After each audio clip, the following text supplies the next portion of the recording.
pedido de tombamento aí, ele entra como um grito de socorro. Então, olha, estamos mudando completamente o paradigma, saindo da discussão de como conceber cidades com espaços públicos de uso coletivo para passar a investir em modelos lucrativos.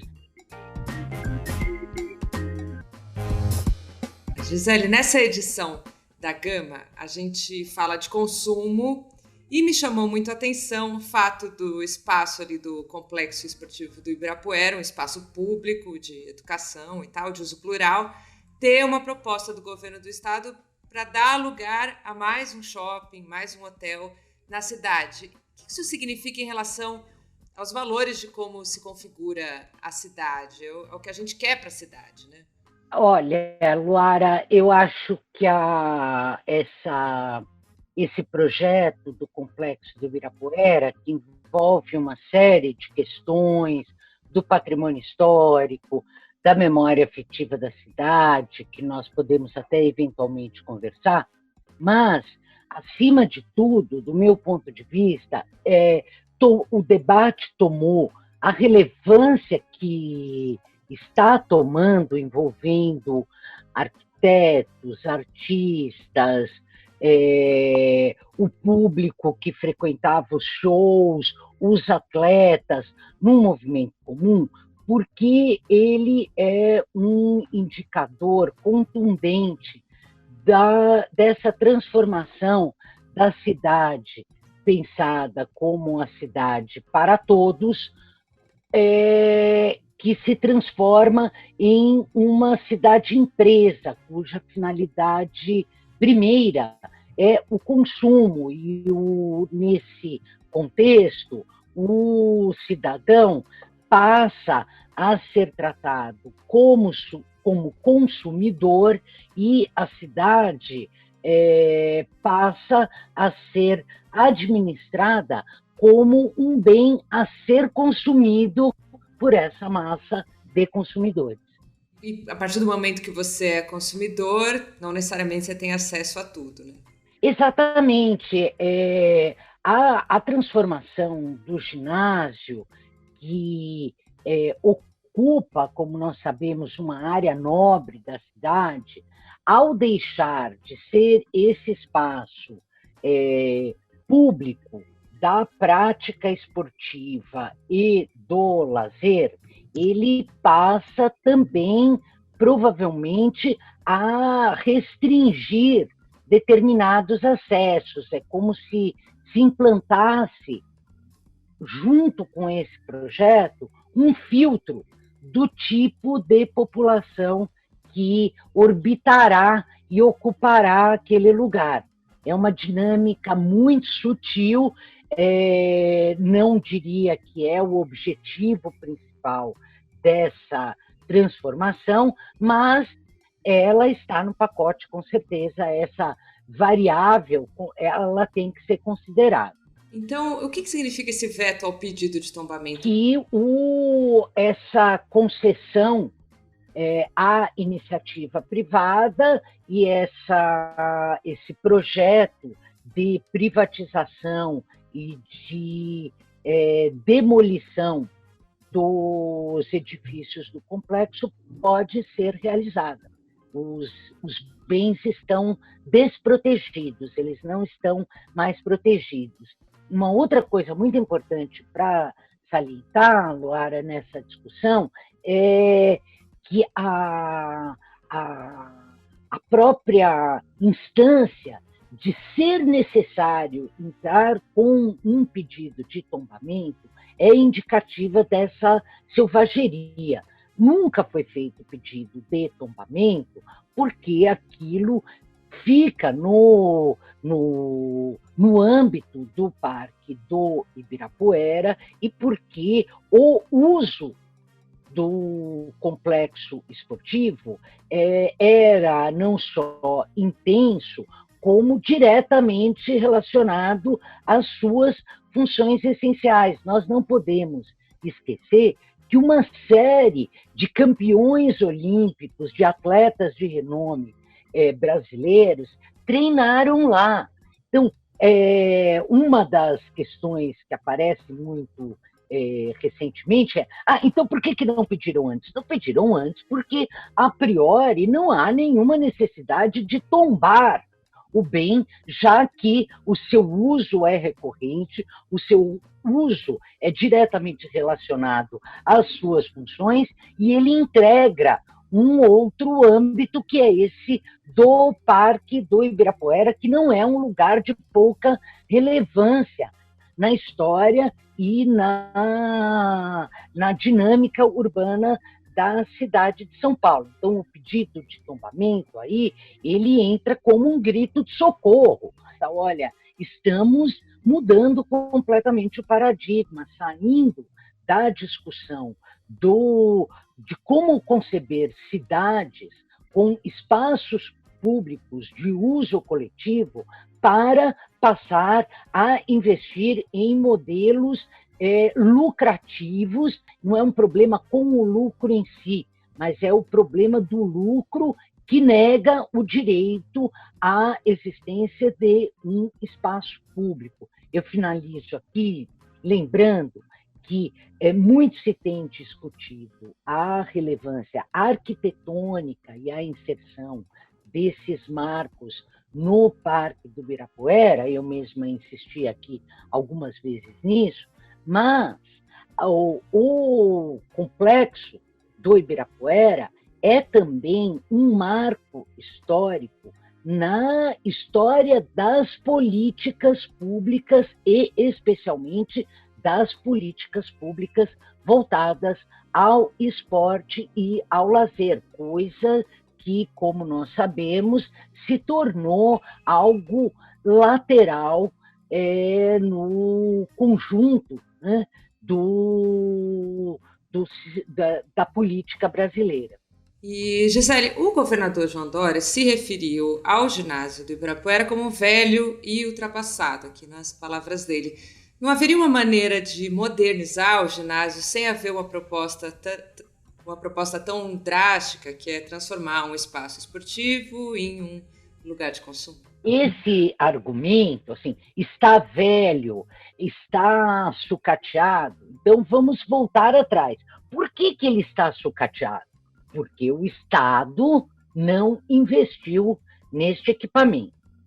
Será que está tão sucateado assim? Atletas do porte da Maureen Maggi, da Hortência, da Vera Moser, do Ricardo Prado, que são atletas aí com uma trajetória muito consistente no Estado, estão delirando quando saem em defesa do ginásio do Ibirapuera, não só porque treinaram lá, mas porque querem que outras pessoas treinem. Isso porque essa semana, né, só para o leitor aqui se situar, esses atletas foram ali à frente do ginásio protestar, né, contra essa mudança. Exatamente, não só à frente do ginásio, como esses atletas se engajaram num movimento que foi desencadeado pela FAUSP, pelo IAB de São Paulo, pelo ICOMOS, pelo Docomomo São Paulo, pelo Fórum Patrimônio, que são instituições, associações de não só idôneas, mas com uma atuação social acima de qualquer suspeita.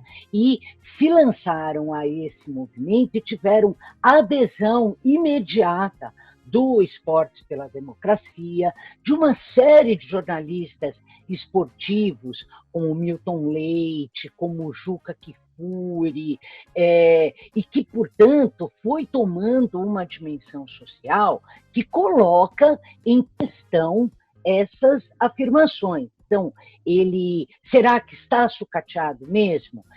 Provavelmente, sim, necessita de uma série de adequações, e aí a resposta é clara, e você mesma já deu na sua pergunta, e isso, inclusive, está no relatório, no documento que foi entregue ao CONDEFAT, de autoria do professor Renato Anelli, que é o arquiteto, historiador da arquitetura, foi curador da exposição da Lina Bobardi no MoMA, e que é o representante do IAB São Paulo no CONDEFAT. Um dos seus argumentos era que existem outros exemplos de intervenções de modernização que foram feitas em outros lugares e que preservaram a história do lugar sem ter necessidade de um verdadeiro bota abaixo, que é o que está se propondo.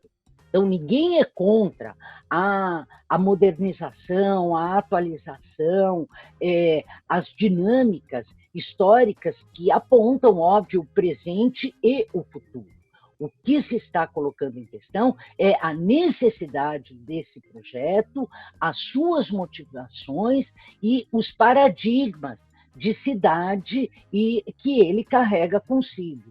A gente tem em São Paulo lugares históricos e degradados, assim, é indiscutível, abandonados ali pelo poder público, o que pode levar uma parcela da população a pensar que, se fossem passados para a iniciativa privada, provavelmente aquela estrutura seria recuperada, aqui pensando na arquitetura. Como é que a gente lida com esse impasse? Olha, essa questão ela é muito delicada, porque ela ilumina o quanto a noção de espaço público e de bem público como bem comum é rarefeita entre nós. O direito, eu tenho insistido muito nisso, reivindicar o direito à memória é reivindicar não o passado, mas o direito de ocupar o espaço público.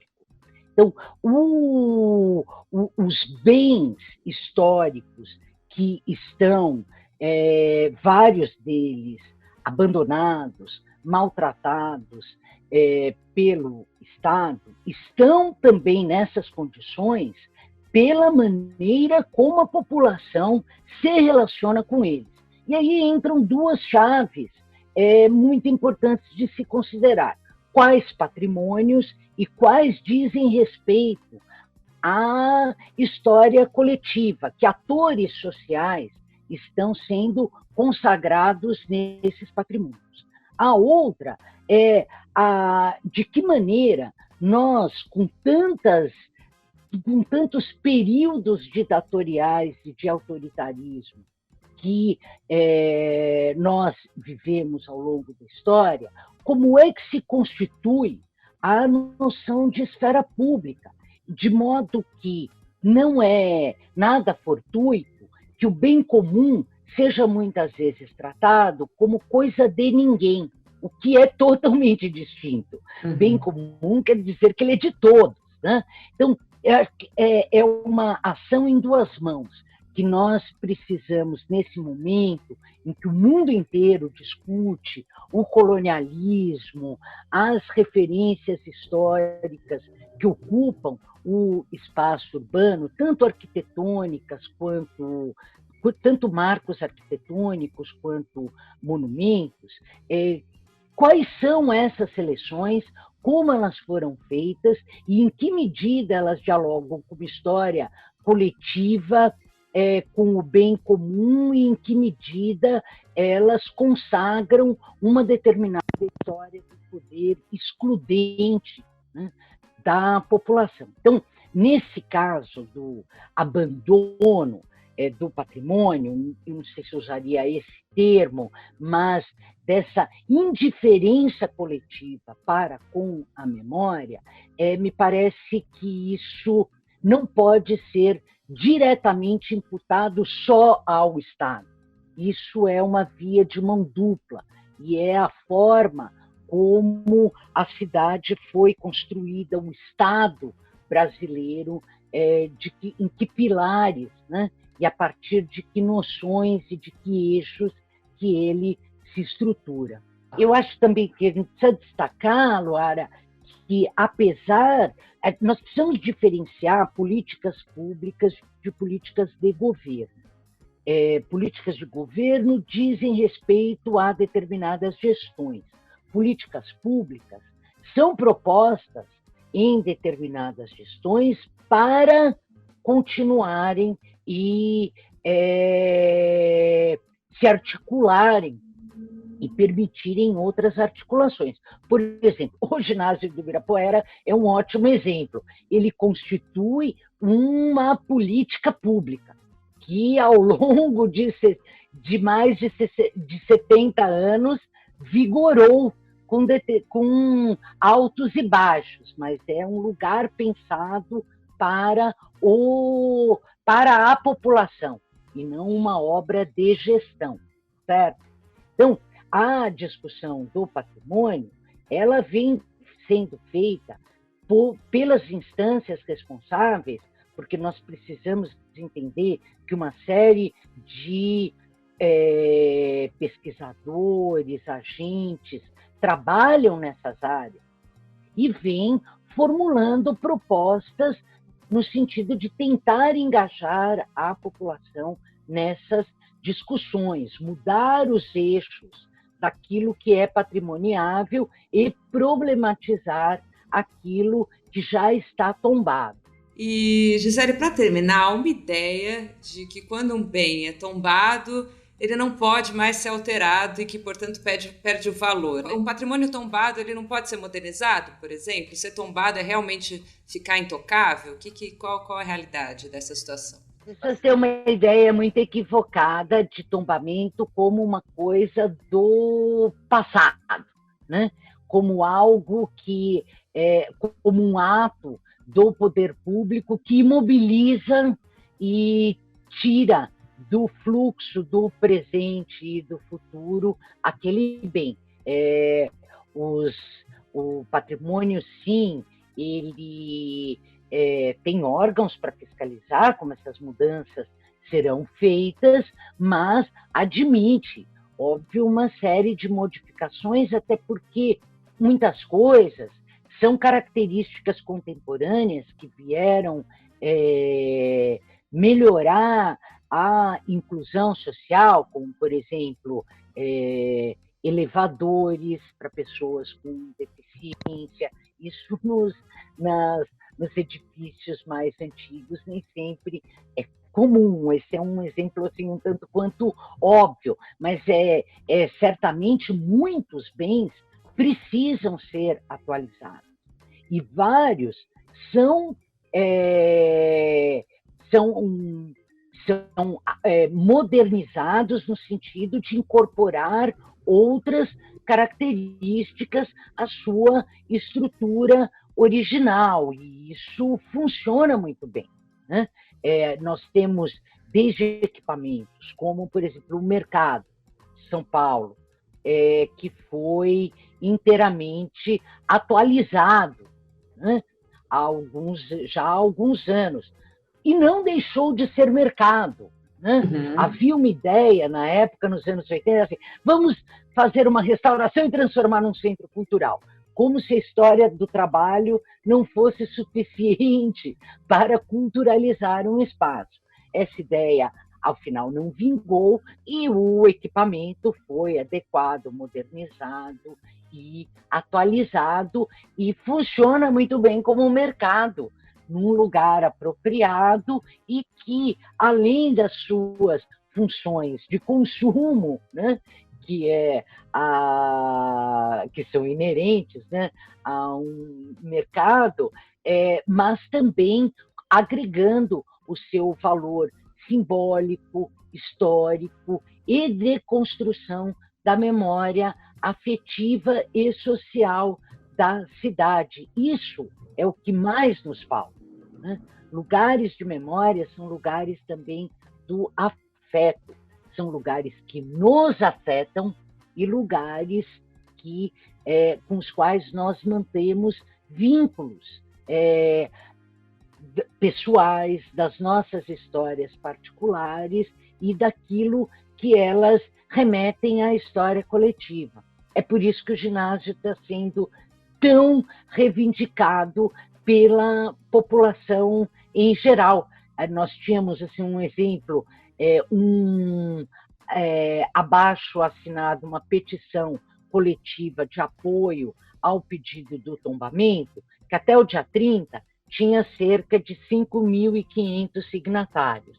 E a partir do dia 30 passou para 60 mil signatários e já deve ter mais de 70 mil. Até posso verificar agora em que pé estamos. Mas a recusa e a possibilidade dele ser extinto, destruído, demolido, criou uma comoção pública. Já tem 73.561 pessoas assinaram. A gente vê que praticamente quase 70 mil pessoas se engajaram nessa discussão, só nessa petição, porque agora tem outras organizadas pelos atletas, e isso é a evidência mais clara do quanto, quando nós falamos de lugares de memória, nós estamos falando de lugares de memórias afetivas, de memórias sociais e de produção simbólica do que é a cidade, que não é só um conjunto de vias, prédios e hotéis. Ótimo. E eu tenho certeza que essa causou uma emoção coletiva, essa possibilidade do complexo, né, virar outra coisa, porque realmente está na história aí de São Paulo em diferentes gerações, né, esse espaço. Mas eu tenho certeza também que o nosso ouvinte se sente ali com as mãos atadas de alguma maneira, mesmo com a possibilidade de assinar uma petição e tudo mais. O que podemos fazer como professora aí da FAO e tudo para que isso não aconteça novamente com outros ícones aí da arquitetura paulistana e do Brasil? Abrir essa discussão sobre o patrimônio para a sociedade como um todo, porque ela diz respeito a todos nós e não apenas a grupos específicos e especializados. Acho que o movimento que aconteceu há muitos anos atrás, em torno do Caetano de Campos, que também teria sido derrubado por demanda do metrô, foi um momento glorioso desse processo. Esse momento que nós estamos vivendo, ele é mais sensível, porque o patrimônio, em função dos monumentos e em função de todos esses movimentos internacionais, do Decolonize Displays, Black Lives Matter, das mulheres, né, reivindicando seus marcos e questionando os existentes, tem transformado e aponta para uma transformação necessária. Não me parece que nós morreremos na praia com essa história do complexo. Ele, sendo ou não demolido, ele é um marco de uma articulação em rede. Então, ótimo, Gisele, te agradeço, obrigada pelo seu tempo e vamos ver no que vai dar. Obrigada a você pelas perguntas.